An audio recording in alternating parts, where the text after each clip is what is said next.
Have you ever had the unsettling feeling that despite your best efforts, the life you are living feels like a costume that does not quite fit, and the things you deeply long for remain visible, yet strangely out of reach, as if a silent force is keeping them at a distance?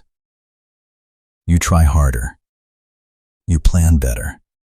You tell yourself that if you just control more variables, the outcome will finally bend to your will.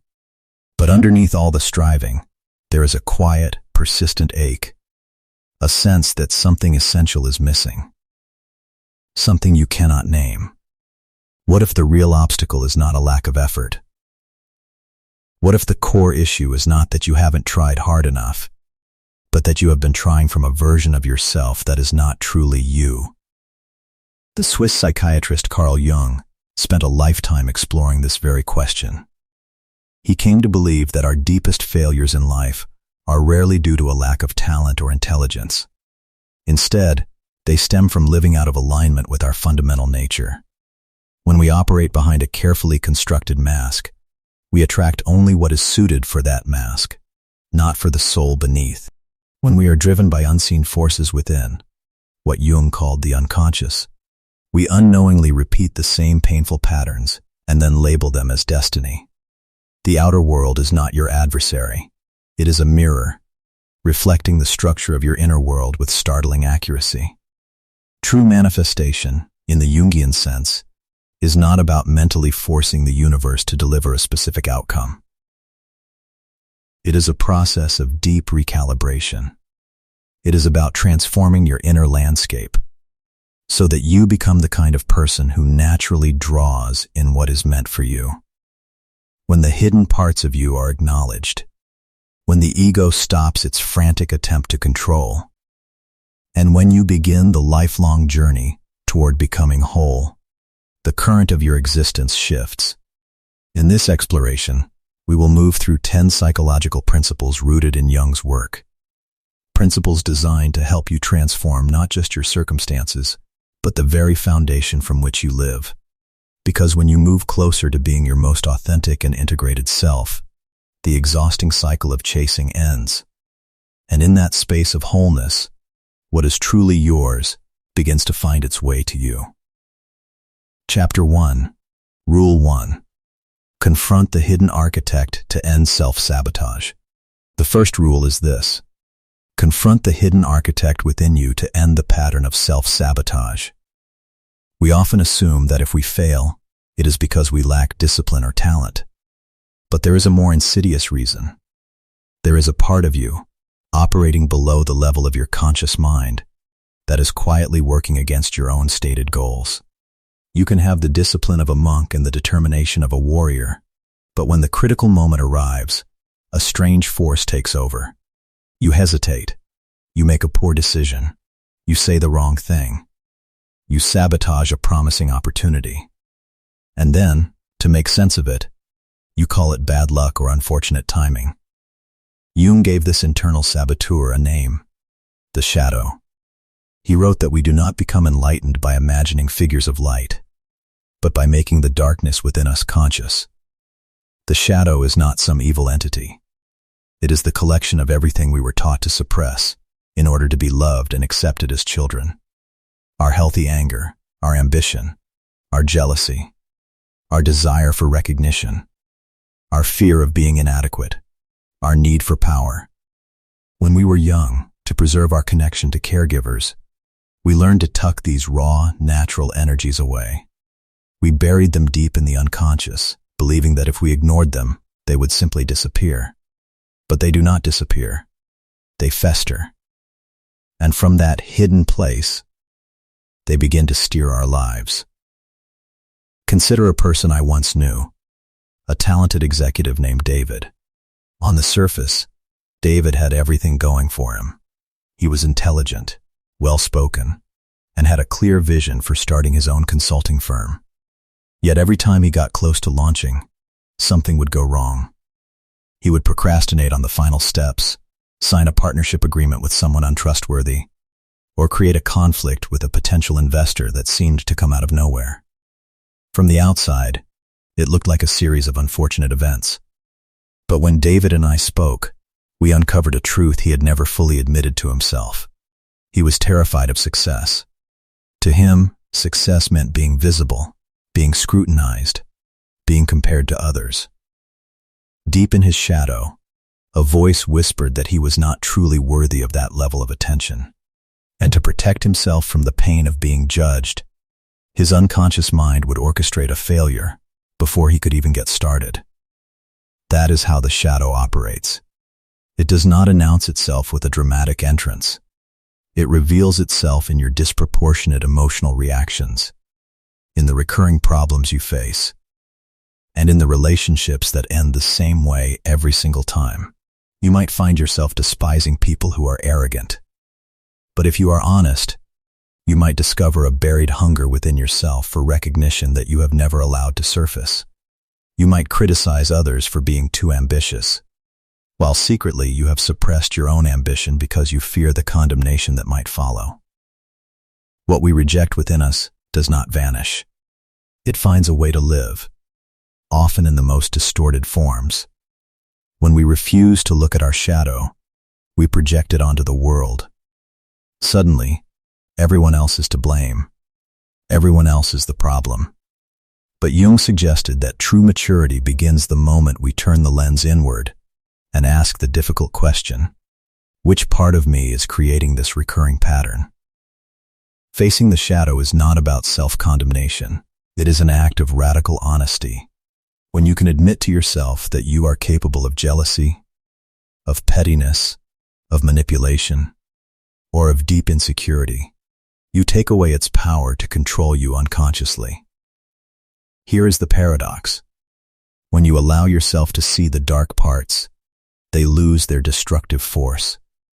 Conscious anger becomes a healthy boundary.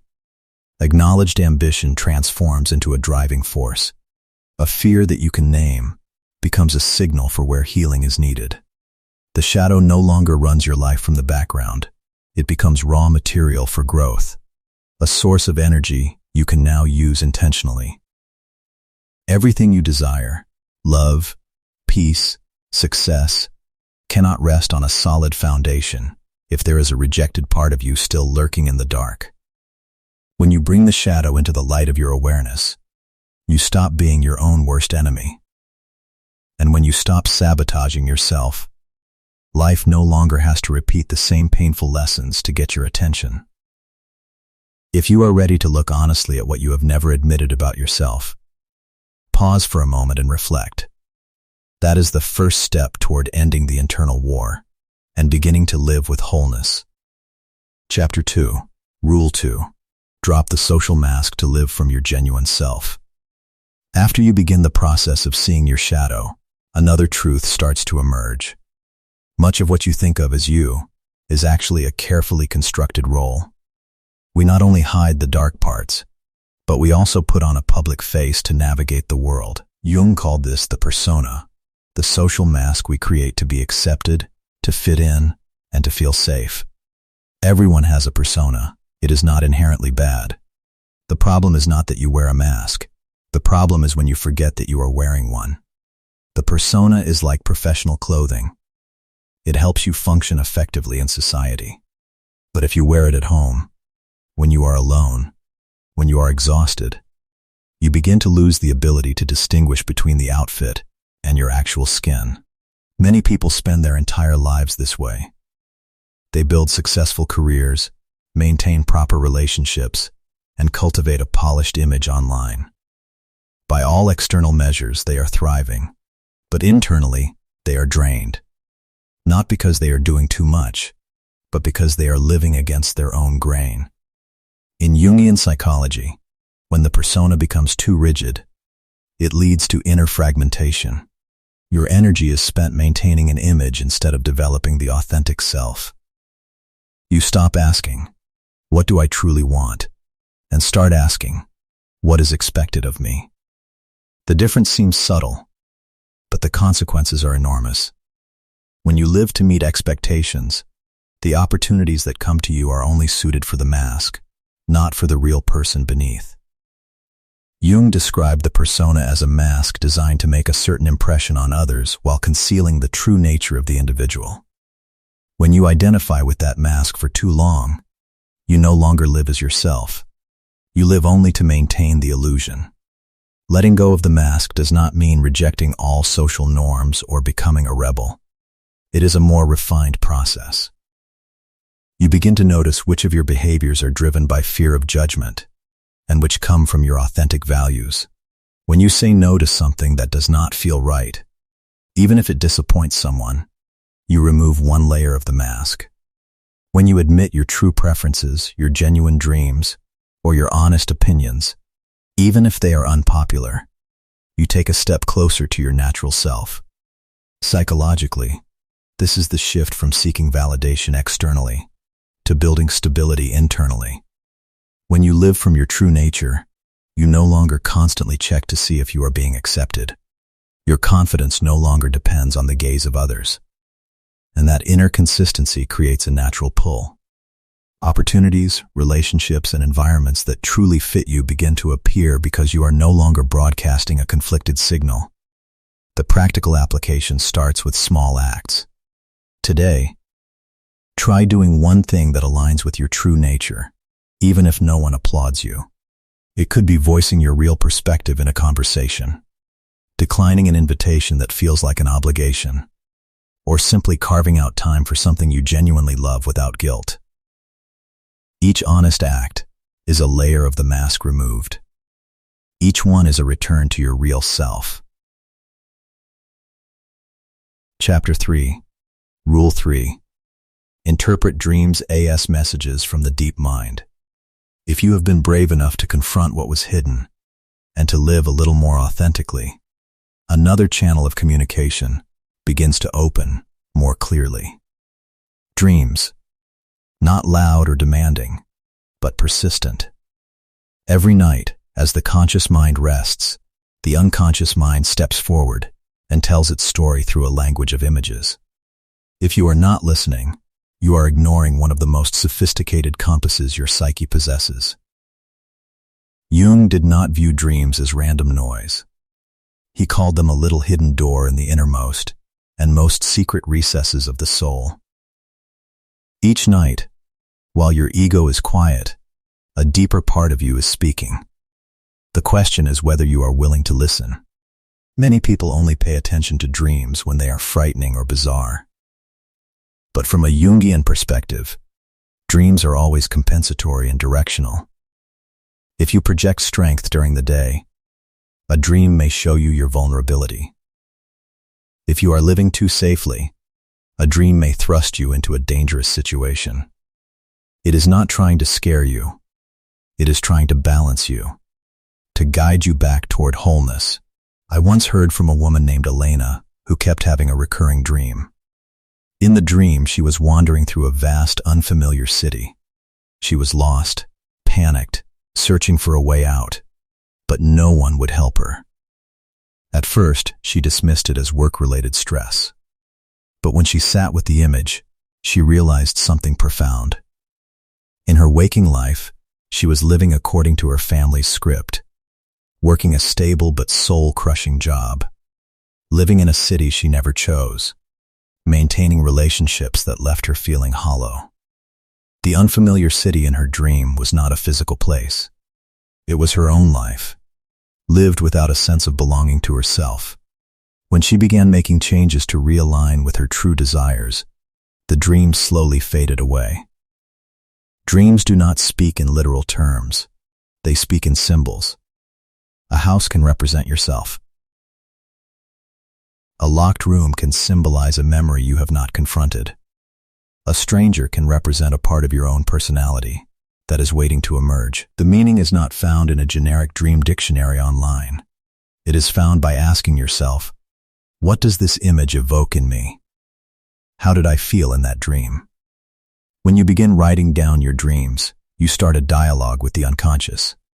Over time, you will notice patterns, recurring images, familiar emotions, recurring themes. That is how the deepest part of you adjusts your direction. Sometimes before you have even consciously realized you need to change.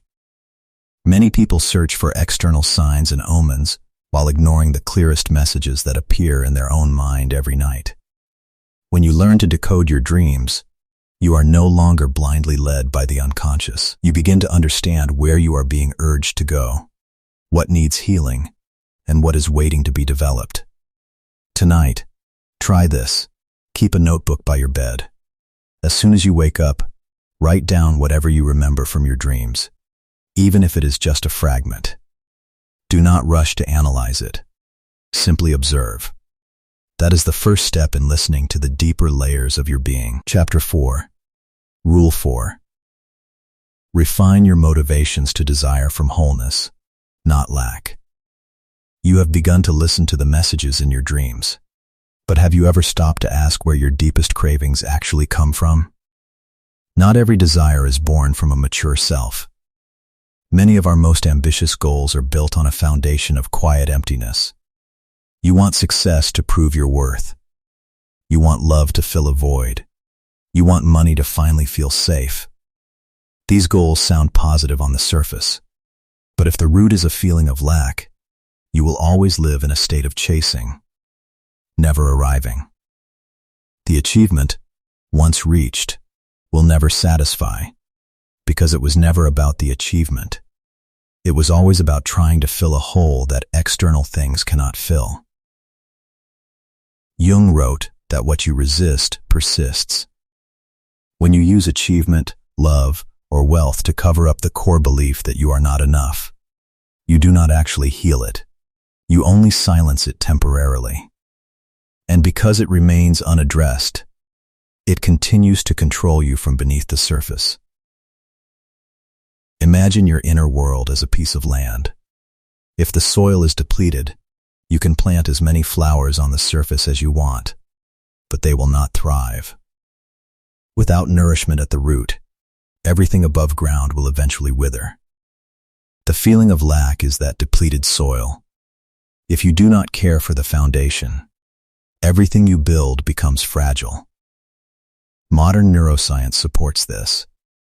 When people act from fear and scarcity, their nervous system remains in a chronic state of stress. The brain focuses more on avoiding loss than on expansion. You become more reactive, more prone to comparison, more easily overwhelmed. By contrast, when a sense of inner sufficiency is established, the nervous system stabilizes. Your decisions become clearer. You begin to act from creative desire rather than from the fear of not having enough. Refining your motivations is the process of pausing and asking yourself a difficult question. If I were no longer afraid of being inadequate, would I still want this? That single question can help you distinguish between a true passion and a need to prove yourself. Someone who builds a career because they genuinely love the work can find meaning even when recognition is absent. Someone who works only to be admired will collapse when the applause stops. Here is the subtlety. When you heal the sense of lack within, desire does not disappear. Its quality changes. Ambition becomes lighter, no longer a tense, frantic race.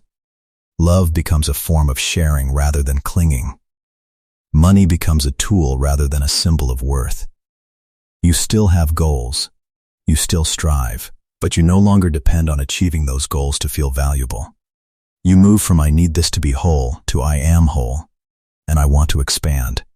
The difference is subtle in words, but enormous in energy. You no longer emit anxious, needy signals. You become stable, consistent, and your choices reflect maturity rather than unhealed wounds. And this points to a deeper principle. The world does not respond to what you say you want. It responds to the inner state you are living from. When you still believe you are lacking inside, you will always feel not enough, no matter how much you gain. But when you begin building sufficiency from within, what you desire is no longer compensation. It becomes the natural expansion of someone who stands firmly in their own being. Chapter 5. Rule 5. Recognize the archetype that is shaping your life story. Once you begin to see your motivations clearly, another realization emerges. It is not only your personal desires guiding you. There is also a deeper, ancient patterns silently shaping the entire narrative of your life. Jung called these patterns archetypes. They are not individual personality traits. They are universal psychological images residing in the collective unconscious, the inherited structures of the human mind. The hero, the victim, the savior, the rebel, the leader, the seeker. They appear in myths, in fairy tales, in blockbuster films, and in the unfolding story of your own life. The important question is not which archetype you have, but which archetype has you. Consider the myth of Icarus. A young man is given wings and warned not to fly too close to the sun, but intoxicated by his own power and the feeling of being special, he ignores the warning. He flies higher and higher until the wax on his wings melts and he plunges into the sea. From a Jungian perspective, this is not merely a story about carelessness. It is the image of an immature hero archetype, a drive for transcendence without the wisdom to recognize its own limits and its own shadow. Many modern people live like Icarus without realizing it. They are driven by a compulsive need to prove themselves, to be the best, to conquer, and then they burn out, collapse, or lose what matters most. Archetypes function like a background script. You can change jobs, cities, or partners, but if the script does not change, the story repeats. Someone living under the victim archetype will consistently feel misunderstood and unfairly treated. Someone carrying the savior archetype will be repeatedly drawn to people who need to be fixed. Someone identified with the hero archetype will not know how to rest, how to be still, how to simply be. You do not attract people and circumstances randomly. You attract them in ways that match your internal role. Jung wrote that an archetype is a tendency to form representations of a motif, representations that can vary in detail without losing their basic pattern. This is why so many lives feel like a loop. The characters change, the places change, but the old familiar feeling returns. Identifying your dominant archetype is not about eliminating it. Every archetype carries a strength. The hero carries courage. The savior carries compassion. The victim carries sensitivity. The problem arises only when you are unconsciously identified with a role, when you cannot see that you are playing a part. When you begin to see which pattern you are living, you can expand it. The hero can learn to soften. The savior can learn boundaries. The victim can learn agency. All you need to do is observe the repeating patterns in your life. What kind of relationships do you typically fall into? How do you react under pressure?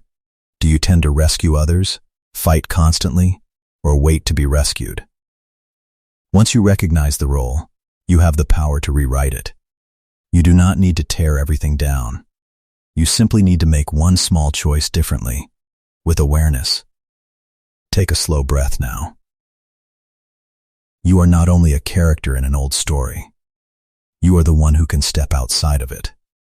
And in that quiet moment of recognition, a new story can begin. Chapter 6, Rule 6. Welcome adversity as the psyche's way of restoring balance. As you start to recognize the role you have been living, something else becomes clear. The collisions and crises in your life are not necessarily mistakes. They are adjustments. Most of us see adversity as something to eliminate. Failure, loss, crisis. We treat them as signs that we have taken a wrong turn. But in Jungian psychology, adversity is not only an external event. It is the psyche's built-in balancing mechanism. When a part of you grows too extreme or drifts too far from your center, life creates a counterforce to bring you back into alignment. Jung wrote that there is no coming to consciousness without pain. Think of the soul as an ecosystem. If one species grows too dominant, the system will naturally adjust to restore balance. The human psyche operates the same way. When you try to control too much, life may create a situation that forces you to let go. When you live too rigidly in logic, an emotional crisis may pull you back toward feeling. When you identify too strongly with success, a failure may appear to remind you that your worth is not in outcomes. Adversity, from this view, is compensatory. It does not come to punish you. It comes to correct the structure within you.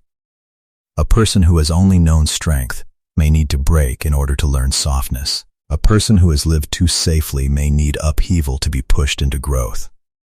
Pain is not always evidence that you have made an error. Often it is evidence that you are transforming. The crucial factor is how you interpret adversity. If you see it as proof of your inadequacy, you shrink.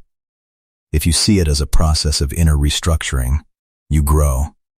The same event, two interpretations, two different destinies. When you resist adversity, you prolong it. When you accept it and ask what needs to be adjusted, you begin to cooperate with the process of becoming whole. The practical application is straightforward. When a crisis hits, instead of immediately trying to escape the discomfort, give yourself a pause. Observe which part of you this adversity is touching. What belief that you once thought was certain is being shaken? What lesson have you been avoiding that this situation is forcing you to learn? Honest reflection on these questions helps you see the hidden meaning within the event. Acceptance does not mean passivity. It means acknowledging that every experience contains a message. When you stop seeing life as an enemy and begin to see it as a subtle process of adjustment, your entire attitude changes. You no longer only ask, "Why is this happening to me?" You begin to understand that each event is rebalancing your psychological structure. Maturity does not come from avoiding pain. It comes from walking through it with awareness. Each adversity, when met rightly, makes you more whole. And when you reach that deeper inner balance, the outer world begins to reflect a similar steadiness. Chapter 7, Rule 7. Choose the path of individuation over the path of the collective. After you have learned to see adversity as an adjustment, a deeper question arises. Are you living according to your own nature? Or are you living according to the track that the collective has laid out for you? Many people do not truly choose their life path. They choose what is considered stable, what is considered reasonable, what is considered approved. On paper, everything looks right, but inside, something essential feels missing. Jung called the journey of moving beyond collective inertia the process of individuation. This is not rebellion for the sake of being different. It is not a withdrawal from society. Individuation is the lifelong process of becoming a whole person, conscious of your unique nature, rather than a copy of shared expectations. He wrote that the privilege of a lifetime is to become who you truly are. But this requires facing the loneliness of genuine choice.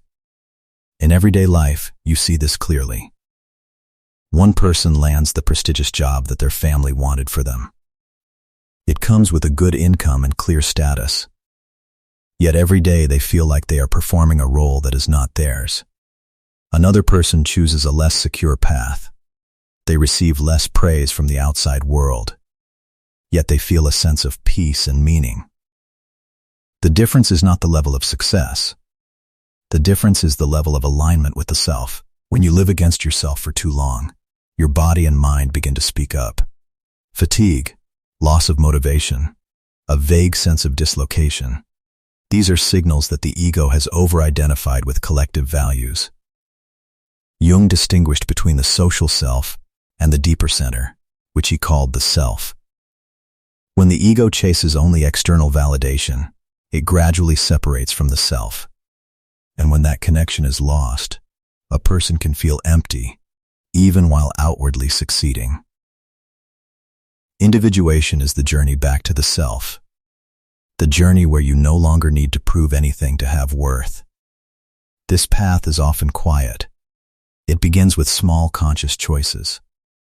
Daring to say no when something does not fit. Daring to pursue what genuinely interests you. Daring to take responsibility for your own direction. You do not need to destroy everything. You only need to adjust, step by step, so you come closer to your real values. When you enter your own path, you stop living to compare. You stop racing others because you understand your journey is unique.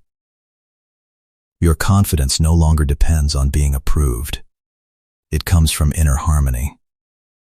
And that harmony creates a natural pull. Opportunities, people, and circumstances that fit you begin to appear because you are no longer sending out a contradictory signal.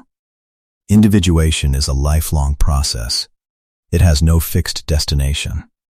But each time you choose honesty with yourself, you move closer to wholeness. Chapter 8. Rule 8. Align your inner world to activate meaningful coincidences. Have you ever noticed that there are seasons in life when everything seems to connect in a strange, meaningful way? You are thinking about a new direction, and you suddenly meet the exact person working in that field. You are wrestling with a difficult decision, and a book unexpectedly lands in your hands that opens an answer. These moments are often called coincidences, but to Jung, they carried deeper significance. He called this phenomenon synchronicity, a meaningful coincidence that cannot be explained by cause and effect alone. He wrote that synchronicity is an ever-present reality for those who have eyes to see. This is not superstition. It is a correspondence between your inner state and the outer circumstances that arise around you. When you are clear inside, the outside begins to respond differently. Imagine your inner world as a musical instrument. If the strings are loose or out of tune, no matter how many pieces you play, the sound will be distorted. But when the strings are tuned to the right pitch, one gentle touch can create a clear, resonant tone. Inner alignment works the same way. When your thoughts, emotions, and values move in one direction, you emit a stable frequency. From that state of coherence, fitting opportunities can recognize you more easily. From a Jungian perspective, synchronicity becomes more apparent when the ego stops fighting the deeper current of the self. When you live close to your inner center, you become more sensitive to the signals around you. Not because the world has suddenly changed, but because your way of seeing has changed. You notice connections you once missed. You meet someone not only by chance, but because you are ready for that connection. What matters is that this alignment cannot be forced. You cannot create synchronicity through anxious wishing. The more you try to control, the more you disturb your inner compass. Alignment comes from narrowing the gap between what you believe, what you say, and what you do. When your values and actions match, you emit a clear frequency. And from that clarity, fitting opportunities arrive more naturally. The practice is simple. Each day, choose one small action that matches your true values more closely. Say no to what you know is not right. Keep a promise you made to yourself. Reduce a commitment that creates inner conflict. As your thoughts and actions become more consistent, you become clearer and calmer. And within that clarity, meaningful coincidences begin to appear as a natural response, no longer rare. Inner alignment does not mean life will be free of challenges. It means you no longer face challenges in a chaotic state. When you are stable inside, you realize that timely meetings, invitations, and opportunities are not random. They are where your inner process intersects with the rhythm of life around you. When your thoughts, emotions, and actions become one, the world begins to mirror that harmony. And within that harmony, what once seemed accidental becomes a meaningful milestone on your journey. Chapter 9, Rule 9. Transition from the controlling ego to the whole self. When you begin aligning within and noticing meaningful coincidences, you reach a deeper level of transformation. Most of us live under the rule of the controlling ego. The ego wants certainty. It wants predictability. It wants everything to follow the plan. It fears mistakes, fears losing status, fears being seen as a failure. And because it is afraid, it tightens its grip on life. But the more the ego controls, the more tense your inner world becomes. You always have to prove yourself. Always have to guard against risk. always have to be better than others. Jung wrote that the greatest burden a child must bear is the unlived life of the parents. This is not only about family. It is also about the unconscious expectations the ego carries, the ideals and images we try to live out instead of listening to the whole center within. In Jungian psychology, the self does not need to control in order to feel worthy. It is the center of wholeness. When you act from the self, you still strive, but you are no longer obsessed with proving that you deserve to exist. The difference is subtle yet profound. The controlling ego acts from fear. The whole self acts from inner stability. Consider someone like Coco Chanel. She grew up in an orphanage after her mother died, beginning in scarcity. But instead of chasing the ornate, restrictive fashion standards of her time to prove herself, she created a minimalist style that freed women from uncomfortable constraints. Her success did not come from trying to control trends. It came from being faithful to her own vision and creative intuition. From a Jungian view, when someone lives close to the self, they are no longer split between image and reality. They do not need many layers of masks. They can be flexible without losing themselves. This creates a distinct magnetism. Others can feel that steadiness. Opportunities also come to those who are no longer broadcasting the tense energy of needing to prove. Moving from the controlling ego to the whole self does not mean giving up. It means letting go of the obsession to control every outcome. You still set goals. You still act. But you no longer cling to the demand that everything must follow a fixed script. You learn to trust the process. Trust the intuition refined through experience. Then your actions are no longer forced. They become more natural and more precise. Practicing this rule begins by noticing where you are over-controlling. Are you worrying too much about how others see you? Are you forcing an outcome because you fear losing the chance? Try loosening your grip.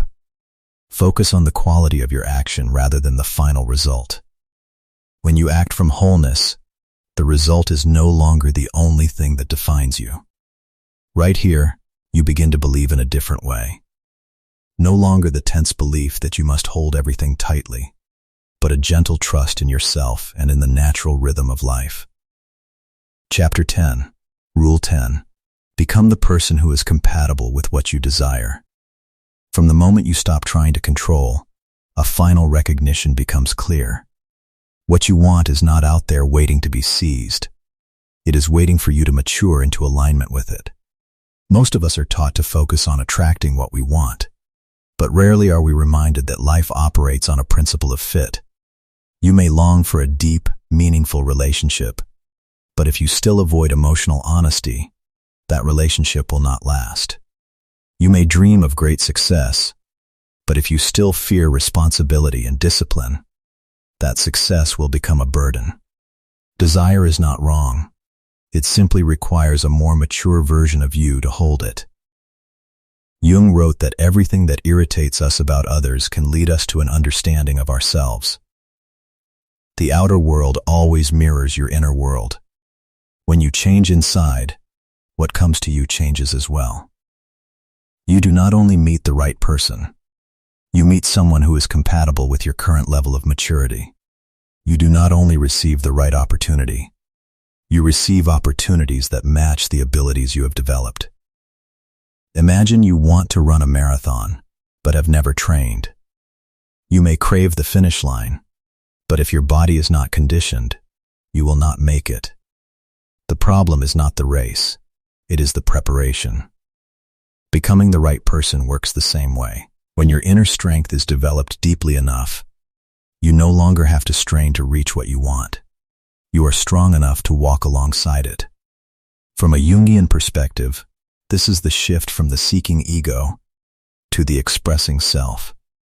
When you live from the ego, you want to achieve in order to feel enough. When you live close to the self, you grow because your nature is expanding. The paradox is that when you focus on becoming rather than possessing, you feel less pressure. You no longer treat goals as the measure of your worth, but as the result of your development. You build inner stability before demanding stability outside. You learn to keep promises to yourself before expecting others to keep theirs. You practice small daily disciplines instead of dreaming of a sudden leap. When change happens at the root, life responds naturally. Not because the universe is rewarding you, but because you have become compatible. Like a musical instrument tuned to the right pitch, you do not need to strike harder to produce a clear sound. Resonance happens on its own. What you want is no longer something you must seize. It recognizes you when you are ready. Perhaps the gentlest lesson here is this: do not stay busy asking when what you want will arrive. Patiently build the person who can hold it.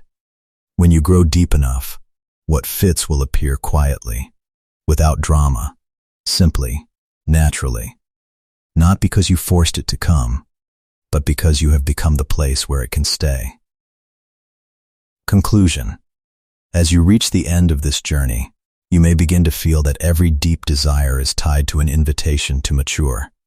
These 10 principles were not meant to make the world change instantly. They were meant to shift you, layer by layer, where the shadow is illuminated, where the mask is released, where the ego learns to step back and make room for wholeness. In Jung's view, life always reflects the psychological structure within us. When you live fragmented, reality feels fragmented. When you become consistent, the world responds with fit. Manifestation in the deepest sense is not pulling what you want toward you. It is refining the soul until what fits can find you. It is resonance, not force. The idea that everything will come to you is therefore not an easy promise. It is the natural outcome of individuation. When you are honest enough with yourself, brave enough to live from your inner center, what belongs to you no longer has to be chased. It appears like a meeting prepared long ago in the depths of your own being. If these words have touched something in you, take a moment to breathe. The exploration of the psyche never truly ends. And with every step you take into your own depth, the outer world quietly changes with you.